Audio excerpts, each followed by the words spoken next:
กันบ่ได้ก็เลยว่าตัดสินใจแยกทางกันแบบอยู่แล้วบ่มีความอบอุ่นมีแต่ปัญหามีแต่คิดเคียงกันมานี่บ่แม่อยู่น้ำกันไปก็บ่เข้าใจกันหั่นเด้แบบต่างคนก็ต่างบ่เข้าใจกันแล้วก็แยกย้ายกันไปเป็นสิหั่นโดยต่างแยกกันไปเติบโตใหม่เนาะแม่อยู่นำเฮากับทักทายสบายดีและสวัสดีเด้อ FC ฮักเพลงกันเบิดทุกผู้ทุกคนเนาะบ่ว่าจะเป็นภายในหรือว่าต่างประเทศก็ยินดีต้อนรับเข้าสู่ช่องสามมื้อวันไปอีกแล้วเนาะพบกับสาวเมยมื้อนี้กับพี่ได้เดินทางมาหาทางผู้สาวโสดหน้าใหม่เนาะกระเทิงของสาวเมยนี้ได้มาเป็นครั้งแรกรู้กันบ่อิดเนาะตอนนี้ก็มาฮอดเทือนฮอดชานของทางผู้สาวโสดเพิ่นแล้วจังได้ทางสาวเมยเองก็สิขออนุญาตเข้าไปหาทางผู้สาวโสดเพิ่นก่อนเด้อเนาะโอ้ยเนาะตอนนี้ก็ตากฝนมาในพ่อแม่พี่น้องเลยกับหมื่นฟ้าหมื่นฝนมาเลยเนาะอาจจะได้เผื่อเป็นการซักษาเสียเวลาจนได้ค่ะก็จะได้เข้าไปหาทางผู้สาวโสดไปก่อนเนาะโดยเปิดภาพมากับมาพบกับผู้สาวโสดเนาะหน้าใหม่ฝนจ้ะเนาะครั้งแรกเนาะที่จะมาเจอกันในมื้อนี้เนาะโดยสบายดีเด้อสบายดีทางผู้สาวโสดเนาะสบายดีทางเฮาก็มาเป็นครั้งแรกเนาะ FC เพิ่นก็คือสิอย่างฮู้ชื่อเสียงแนะนำเลยล่ะเนาะมีชื่อว่าแนวใดเนาะชื่อชาวติงชาวติงเนาะโดยปัจจุบันเนี่ยอยู่กี่ปีแล้ว28ปีตีบ่ชาวติงติง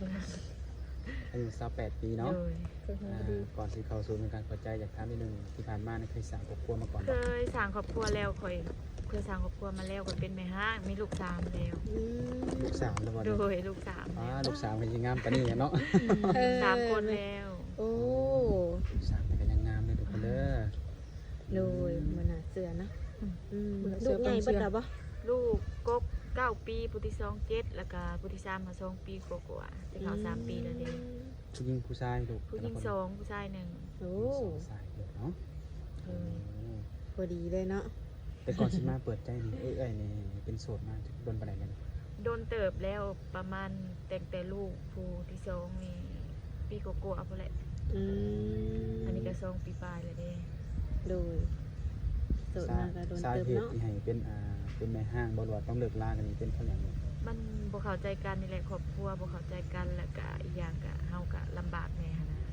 เขาก็มันอยู่นํกันมันมีปัญหาบ่เข้าใจกันในครอบครัวนี่แหละมันอยู่นํกันบ่ได้ก็เลยว่าตัดสินใจแยกทางกันแบบอยู่แล้วบ่มีความอบอุ่นมีแต่ปัญหามีแต่คิดเคียงกันมานี่บ่แม่อยู่นํกันไปก็บ่เข้าใจกันหั่นเด้แบบต่างคนก็ต่างบ่เข้าใจกันแล้วก็แยกย้ายกันไปเป็นสิหั่นโดยต่างแยกกันไปเติบโตใหม่เนาะแม่อยู่นำเฮาก็บ่มีความสุขก็เด้เฮาก็พื้นไปเฮาก็บ่มีความสุขกันก็เลยว่าต่างคนต่างไปใช้ชีวิตนะคือลูกอยู่นำเพิ่นบ่แม่ลูกอยู่นำข่อยเบิดอยู่นำข่อยเบิด3คนลูกอยู่คนเดียวโอ้เลี้ยงดูคนเดียว3คนเจ็บทุกคนเนาะว่าการเลี้ยงลูกนี่มันบ่ได้ง่ายเลยเนาะแม่ลำบากพอสมควรนะเลี้ยงลูกคนเดียวโดยแบบคือทางพ่อเพิ่นก็ได้ส่งได้เงินอยู่บ่บ่ตั้งแต่เลิกลากันไปก็บ่ได้ติดต่อหากันเลยบ่ได้พัวพันกันเลยนะต่างคนต่างไปแล้วก็เขาก็ไปสร้างครอบครัวใหม่แล้วบ่หรือว่าไหนๆก็บ่ฮู้เนาะกันแล้วแต่เพิ่นเนาะเฮาก็ได้ตัดสินใจแยกย้ายกันแล้วเนาะแม่เฮาก็ได้ตัดสินใจแยกย้ายกันเลยกับบ่ได้ติดต่อหากันเลยนะต่างคนก็ต่างไปก็บ่เคยว่าสิมานั่นนี่หาลูกดอกก็ไปแล้วก็ไปเลยโดยก็สร้างเพิ่นเนาะแน่นอนถ้าลูกก็อยู่นำเฮาก็เห็นแล้วว่าลูกเฮาอยู่เป็นจังไดเนาะแต่ว่ามื้อนี้อยู่กับลูกนี่แหละแต่ว่ามื้อนี้ก็ออกมาเปิดใจจังซี่เนาะคือจังไดมีความพร้อมอยู่บ่ในการสร้างครอบครัวพร้อมก็คนที่พร้อมในการแบบหักลูกเฮาก็ต้องหักลูกเฮานำมานะคำว่าพร้อมเนาะถ้าเกิดว่าเปิดใจไปแล้วเนาะมีคนเข้ามาโอ้มาล้มแต่ว่าเพิ่นคือถึกอกถึกใจแล้วเพิ่นสิมาหมั่นมาขอนี่เลยได้บ่ได้ว่าอันนี้เฮาต้องคุยกันให้มันเข้าใจกันแล้วก็ได้ถ้ามันพร้อมแบบนั้นก็ได้นะแต่ก็เฮาก็ต้องคุยกันก่อนว่าโอเคบ่นิสัยใจคอเพิ่นตกลงบ่หั่นน่ะเพิ่นโอเคกับเฮาบ่โอเคกับลูกกับเต้าเฮาบ่แม่นแบบหักเฮาแล้วบ่หักลูกเฮาแบบนั้นก็บ่ได้อีกเพราะว่าก็คือเฮาว่าแล้วเฮาเป็นแม่ห้างเนาะเฮามีลูกติดนะต้องหักเฮาก็ต้องหักลูกเฮานำจังซี่นะแบบนี้มันก็สิอยู่กันได้เนาะ ถ้าสมมุติว่าหักแต่เฮาปัดลูกเฮาปัดบ่หักก็มันก็สิไปกันบ่รอดนะเพราะว่าเฮาเป็นคนที่มีลูกติดก็เฮาบอกว่าเฮาเป็นแม่ฮักนั่นเองต้องหักเฮาให้ได้ในสิ่งนี้ก่อนถ้าหักบ่ได้สิ่งนี้ก็คือแบบบ่ล้มหั่นน่ะ บ่ล้มบ่คุ บ่ ย ต้อง บ่ บ่ต้องล้มข่อยเพราะว่าข่อยเป็นคนมีบุกติดข่อยเว้าตรงๆโลดหั่นน่ะ โดย หักลูกหักข่อยก็ต้องหักลูกข่อยนำจังซี่หั่นเอง คือว่าตรงกันสิแบบดีสิได้ฮู้เนาะ โดย แต่คือความพร้อมมันมีพร้อมอยู่แล้วเนาะ พอ แต่ปัญหาว่าเพิ่นนี่สิยับเฮาได้บ่เนาะ ขอแต่ว่าให้หับเฮาได้แล้วก็หับเฮาได้ในสิ่งที่เฮาเป็นแล้วก็ครอบครัวเฮาก็บ่ได้เพียงพอนะเฮาก็ทุกข์ยากพอได้หาเช้ากินค่ำจังซี่หั่นน่ะบ่ได้ร่ำบ่ได้รวยจังซี่หั่นน่ะแต่น้อยคือว่าโอ๊ยเจ้าทุกข์เจ้ายากบ่ให้ติได้แนวนี้ค่ะต้องหับให้ได้เพราะว่าข่อยทุกข์ข่อยยากหาเช้ากินค่ำนั่นน่ะ อ่ะก็บ่เป็นหยังดอกคนที่เข้ามานี่ก็คือเพิ่นคือคนที่สิเข้าใจดอกว่าการเฮาถ่ายคลิปเนี่ยก็ออกมาเบิดแล้วเนาะ โดย บ่มีหยังปิดบังอยู่แล้วแต่ว่าในการเปิดใจหาคู่นี่ต้องจำกัดบ่ว่าเพิ่นต้องเป็นคนไทยคนลาวสินะ บ่ได้จำกัดแต่ว่าเรื่องอายุก็ขอแบบ30ปลายขึ้นไปจังซี่หั่นน่ะบ่เอาน้อยกว่าหั่นน่ะเอา30ขึ้นจังซี่ โดย 30ขึ้นเมื่อ โดย 30ขึ้นเมื่อเนาะหลักๆก็อายุมันสิได้ในช่วงที่ว่า60นี่ได้ใช่ไหมไหว จังซี่ บ่ ก็คุยได้ คุยได้เนาะ เรื่องอายุมันบ่เกี่ยวดอกมันอยู่ที่ว่าเฮาเข้าใจกันแล้วเฮาอยู่นำโดยมีความสุขอะนะ โดย เรื่องอายุบ่สำคัญดอก เน้นแบบว่าความอบอุ่นแล้วก็อยู่แล้วมีความสุขเนาะ แม่อยู่แล้วดูแลเฮาได้เอาใจใส่เฮากับลูกอะนะเอาเรื่องอายุมันบ่มีปัญหาดอก โดยแต่พี่กัดจะไปบอกว่ายังได้แบบใหญ่กว่าเฮาจังหน่อยเนาะ แม่นเฮาอยากได้เขาเป็นผู้ใหญ่กว่านะผมถ้าเป็นผู้ใหญ่แล้วเขาสิแพงเฮาเด็ดถ้าเด็กน้อยคือกันละยันเอาไปละยันพิษยันเทียงกันยันมาเลาะคอแขะกันจะได้ว่าโอ้ยเจ้ามีลูกนั่นนั่นนะนี่ยันพิษยันเลวยันตีขากันนะ แม่น เป็นอยากได้ผู้ใหญ่ใครแน่เพิ่นสิเข้าใจเด้เพราะว่าเพิ่นก็เคยผ่านอีหยัง ๆ มา เพิ่นก็ แล้ว น่า เนาะ สิมีลูกไว้ซะเนาะ แม่นเพิ่นก็น่าสิเข้าใจหัวอกเนาะคนเป็นแม่หั่นนะ โดย คันเด็กน้อยบางคนเขาบ่ทันมีลูกบ่เคยสร้างครอบครัวหั่นเด้เขาก็คืดย่านและยันที่โอ้ยเจ้าเป็นแม่ห้างนางไม้มีลูกติดจังซั่นจังซี่หั่นนะ อย่างว่ากำลังแบบตอนหับเฮาได้บัดดูว่าจังได๋โอ้ยลูกจะหลายโพด แม่ อยู่นั่นนี่แบบก็เลี้ยงบ่ไหวเพราะว่าจังซั่นจังซี่นะยันมันติ อันนี้แหละเนาะ บ่ให้ติตัวนี้ต้องขอคนหับได้อีหลีหั่นน่ะ โดย แล้วมีลูก3ลูก4ก็ยากแต่ว่าค่อยพ่อหับได้บ่ติคนหักเราก็ต้องหักลูกเรานำจังซี่หั่นเด้ ก็ว่าถ้าเขามาเป็นครอบครัวด้วยกันก็ต่างคนก็ทำหน้าที่พ่อหน้าที่แม่เนาะ แม่ แล้วปัจจุบันนี่ใส่อยู่กับใครนะอยู่ อยู่กับลูกแล้วก็อยู่กับน้องพ่อเพิ่นก็มาอยู่นํแต่เพิ่นอยู่พู้นอยู่อันตุกน้ำผู้เพิ่นสร้างครอบครัวใหม่เด้เพิ่นอยู่กับเมียใหม่เพิ่น โอ้ แต่ก็อยู่ในเฮือนนี่คันนอนรักๆก็มีแต่ข่อยแล้วก็ลูกแล้วก็น้อง2-3คนลูก3คนสี่เรื่องข่อยนี่เลย โดย พากันอยู่กับเอื้อยกับน้องนี่พอเพิ่นก็สร้างครอบครัวใหม่เพิ่นก็อยู่กับเมียเพิ่นหากเพิ่นก็มาอยู่มาจอบคุมื้อนะ มาจะมาเยี่ยมเลยเนาะ มา อ จ ยู่ อบ ใกล้กัน เยี่ยม เนาะ ลูกหลานอยู่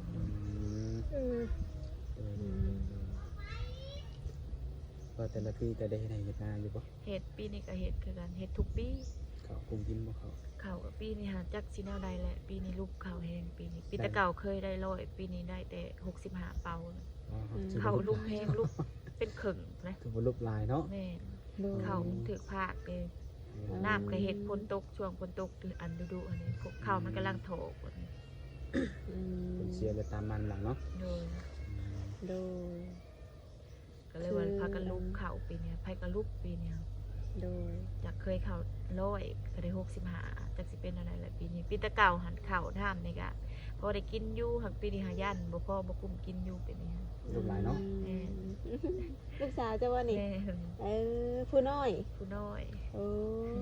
ผู้ที่สองเนาะเป็น แม่ เนาะนี่ว่าหน้าตาใกล้เคียงกันได้นี่ แล้วปัจจุบันนี่จะมีอาชีพ ลูกแม่เดียวเด้ บ่ได้มีอาชีพหยังมีแต่ว่าไปรับจ้างตัดอ้อยบ่ไปปลูกอ้อยจังซี่ไปอยู่แล้วก็คันยามเกี่ยวข้าวก็ไปรับจ้างเกี่ยวข้าวเกี่ยวน้ำนั่นแหละพอได้ซื้อ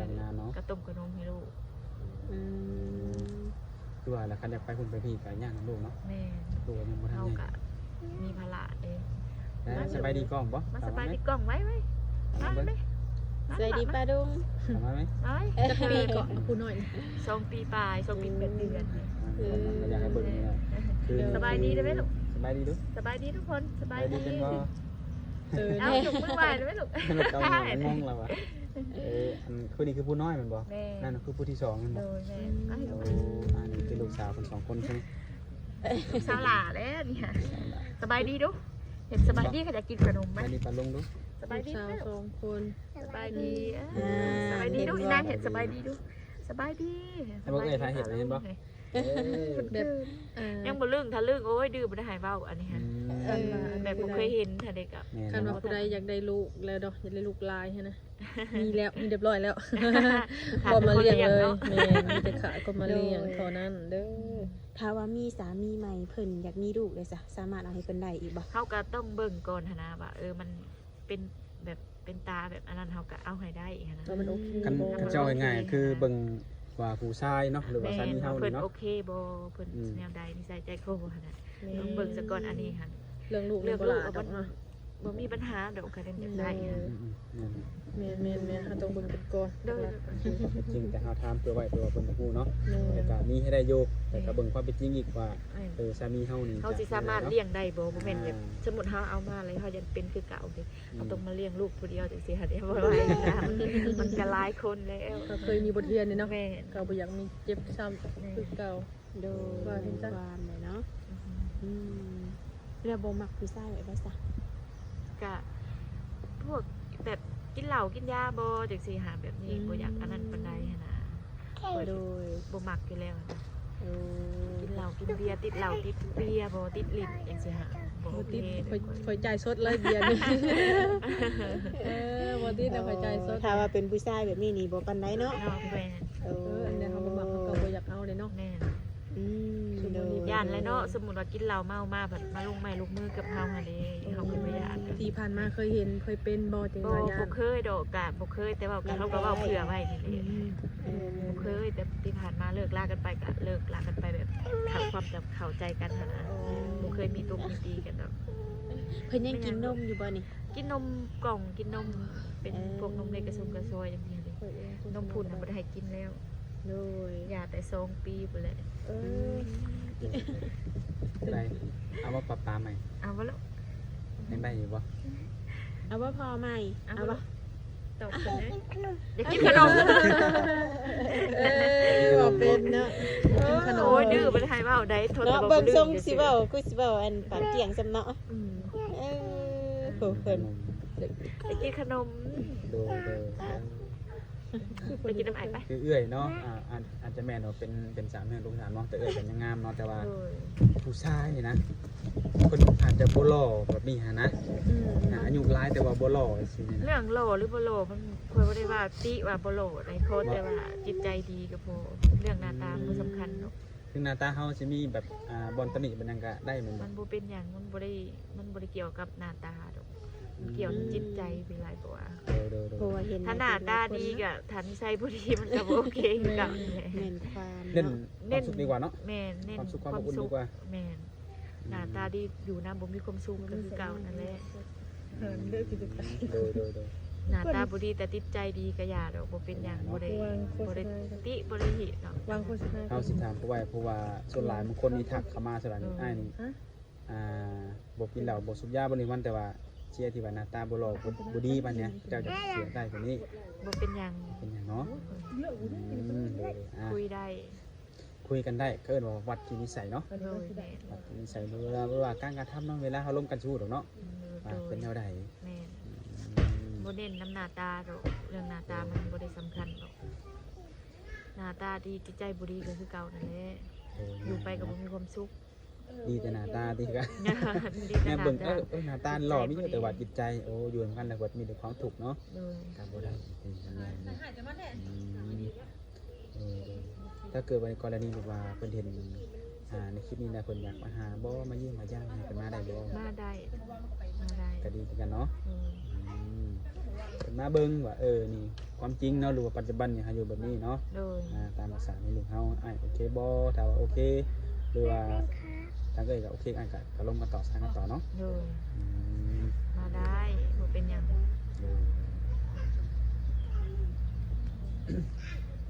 แต่จะมาเปิดใจจริงๆมีแบบใดให้เพิ่นแบบสามารถติดต่อได้มั้ย มีเฟซเดี๋ยวค่อยเอาเฟซให้ มีแต่เฟซบ่ โดยมีแต่เฟซเขาเล่นแต่เฟซไลน์เขาก็บ่ได้เล่นเล่นแต่เฟซ ลายบ่ได้ลิ้น โดย โอ้มีแต่ทางเฟซอย่างเดียวเนาะโอ้ เฟซกะเฟซขอโทรเขาหาเจ้าหั่นแหละ โดยเฟซนี้เนาะ โดย ถ้าว่าเนี่ยมันอยากให้สมัครไลน์ขึ้นมาได้บ่ อืม ได้ก็สามารถสมัครได้ อืม เพราะว่าผู้บ่าวทางไลน์นี่มีไลน์ โดย อ่ะ สมัครได้คันอยากให้สมัครก็สมัครได้ไปให้หานเขาสมัครให้ก็ได้ โดยสมัครไลน์มานั่นเนาะ โดย บางทีเฮาบ่ฮู้ว่าเนื้อคู่เฮาสิมาทางใด โดย อยากจะมาทางเฟซบ่ทางไลน์ก็มีหันนะ โดยเพราะว่าชวนไลน์บางคนเขาก็ว่าคุยกันทางไลน์มันเป็นส่วนตัวไลน์กว่าเฟซบุ๊กอะไร ก็แม่นเนาะ แต่บางคนบ่ค่อยได้ลินเฟซบ่ได้ค่อยได้ลินไลน์นะแต่ว่าอันสามารถตั้งได้คันจะคุยทางไลน์ก็ตั้งได้ บางทีมีความจำเป็นก็ต้องสมัครมาเนาะ โดย ความเปิดใจก็ต้องเปิดกว้างว่าซั่นซะเนาะ เห็นปะสบายดีเนาะ ไปก็ขึ้นไปดีแต่ว่า ไปดูเด้ คิดดื้อได้เนี่ยเบาเป็นหอบ ดีนะครับว่าช่วงมาเปลี่ยนสลัดเสียได้ขนาดว่าเป็นเขาเฮียนมาปูนี่นะ เข้าและไปโรงเรียนหากะมาแต่หัก เฮียนฮอดอยู่ใส่ได้เนี่ย อันปหนึ่งหากะฮอดก่อนนั้นอายปโซปนี้ยังพัดเข่า โอ้ ทันได้เขา จบหมดแท้ ในการลูกไปหามเฮียนนี่ไปแต่ย่างก็ต้องไปส่ง ก็ไปส่งไปหับไปส่งเพราะว่ามันไกลเดิมันอยู่โซนบ้าน โอ้ ไปส่งเช้าแรงเที่ยงไปหับมากินข้าวแล้วก็ไปส่ง แม่ให้เงินไปกินเฮียนมื้อนึงเท่าไหร่ บอกนะบอก มื้อเท่าไหร่แม่ให้เงินไปกินข้าวกินขนมเฮียน โหอยู่บ่ มือ5,000ถึงมือ2,000บางมือกัน2,000บอกเพิ่นว่าลูก อืม ตามงบแม่มีเนาะ แม่มีน้อยก็ให้น้อยมีหลายก็ให้หลาย เพิ่นเคยคัดบ่คัดได้หลายอยู่บ่ ก็บ่คัดได้บางเทื่อก็ฮู้อยู่ว่าแม่บ่มีก็ให้เท่าไรก็เอา โอ้กันอย่างนี้เนาะเพราะว่าเอาตรงๆคือเฮาอยากเจอแบบว่าคัดอยากได้ตามใจเจ้าของนะ บ่คัด อันนี้คือนี่ก็แต่กันได้ก็เอาซะเนาะโอ้ เอามาเฮ็ดหยังกันลูก อ้าวเจียวเห็นกับหยังเด้ มัน กิ ม่ น วง ชม บ่ มะม่วงมะขาม มากระทัน บอกท่านมีแหละ มันมีต้นอยู่ลูก โอ้ดู ก็มันจะมีเสียงยาวไปนะ แต่ว่าในการใช้จ่ายยังทุกมื้อนี้คือเพื่อนๆบ่กันบ่ แม่ขึ้นอยู่กับข่อยนี่แหละเพราะว่าเฮาเลี้ยงลูกผู้เดียวเด้ต้องขึ้นอยู่กับข่อยว่า ถือว่าเก่งหลายเนาะ แต่ว่าในเฮือนนี่ก็มีสัตว์เลี้ยงอยู่บ่ มีอยู่ก็เป็นแบ่เป็นพวกนอบอจังซี่นะเป็ดไก่ก็มี เป็นเสียงเลย มีพอได้เลี้ยงหั่นแหละนำโต2ตัวเนี่ย บ่ได้แก่ยามจะเป็นเนาะ มีจุดมันเลยแล้วก็ ก็คือว่าบอลอยู่เอ้ยนี่เป็นเฮือนเอ้ยเองเลยบ่ดิน บ่ มัน บ่แม่นอันเฮือนนี่เป็นเฮือนรวม เพิ่นรวมแต่เพิ่นมูลนี่แม่นบ่ แม่น อืม ดินก็เป็นดินมูลนี่แหละข่อยก็บ่ได้มีหยังดอกข่อยหันอยู่แต่โตนี่แหละ ถ้าไปว่าถ้าว่าได้สร้างครอบครัวได้สิเอาแบบอยู่กับสามีได้สิ ก็มีดินคันว่าบนสิได้ปลูกเรือนปลูกชาตินี่พอมีอยู่ เป็นของกับว่าสามารถสร้างเงินได้แม่นบ่ แม่นสามารถสร้างได้ แต่ว่าบ่ได้ซื้อบ่ได้หยังนี่ บ่ บ่ ตัวดินนี่มีพอได้ปลูกอยู่หักบ่หลายหั้นนะเฉพาะปลูกเรือนนี่มี อืม แต่ว่าบ่รวมบ่หลายหั้นแหละ โดย มีพอได้สร้างอยู่ แต่ว่าก็พอบ่ได้ซื้อหมู่เนาะ แม่ แต่ถ้าว่าเพิ่นอยากได้ไปอยู่นำได้นะ เฮาก็ต้องเบิ่งกันถ้าไปบัดลูกเฮาได้ซะตัวนี้หามันก็ยังเว้าบ่ได้ตัวนี้ แต่ว่าพ่อแม่ว่าถ้าไปแล้วเอาแม่ไปนำแล้วลูกไปอยู่นำได้สิ ก็สมมุติว่าลูกไปนะคันมันเป็นไปได้ก็ก็เบิ่งถ้ามันไปได้ก็โอเคก็ไปหั่นน่ะบ่มีปัญหาดอกตัวนี้ ถ้าไปกันมาเฮานี่ตอนนี้ค่าคือนำลูกเนาะ เออ เฮาเพิ่นสิโอเคบ่ถ้าไปแล้วเอาลูกไปนำเนาะ เออ เอ้ยนี่บ่มีปัญหาไปได้แน่น ไป อน ได้ เนาะ ไปได้ แต่บ่แน่เนาะบางทีเฮาก็บ่ฮู้ว่านึกของเฮานี่สิอยู่นำแถวใกล้บ่หรืออยู่แถวใกล้บ่แบบนั้นบ่แน่บ่นอนเนาะ โดย ถ้าบางคนสะดวกมาอยากมาอยากเป็นบรรยากาศอยากมาสั่งครอบครัวที่ก็สั่งเพื่อนใหม่ได้เนาะ โดยได้บรินลูกบรินมันเพื่อนนะ ดินก็บ่ได้ซื้อก็มีให้สั่งอยู่พุ่นล่ะ ดู คือว่าทุกคนเนาะมาในนี้ก็มาเป็นครั้งแรกอะการสัมภาษณ์ข้อมูลก็จะมีเพียงแต่ซ้ำนี่แหละเนาะ โดย ถ้าว่าน้ำนมคนใดอยากรู้รายละเอียดเพิ่มเติมก็โทรลงกับเป็นการตัวได้เพราะว่าเพิ่นก็มีเฟซแล้วก็มีไลน์กับสิมาตามหลังเนาะท่านจ้ะ ตอนนี้ก็เอาเฟซ ต ไป อน ก่อ นี้ นทุกคนเนาะ บททันได้ลินลายดีบเคยลินนะว่า บ่เคยเล่นเนาะ แม่นทันว่าถ้าสมัครก็สมัครได้แต่ต้องไปให้หานเขาเห็นให้ ดูอย่างไรก็ก่อนปิดท้ายก็ขอให้สมหวังสมหวังเนาะให้เจอหน้าครูไวๆให้เจอคนที่ดีและจริงใจครับในครอบครัวของ เฮาได้เนาะ โดย จำเฮาก็ตอนนี้ก็สิบ่มีหยังหลายก็สิได้ขอจบคลิปเนาะ โดย ไว้พบกันในมื้อหน้าเนาะโดยสบายดี สบายดีแม่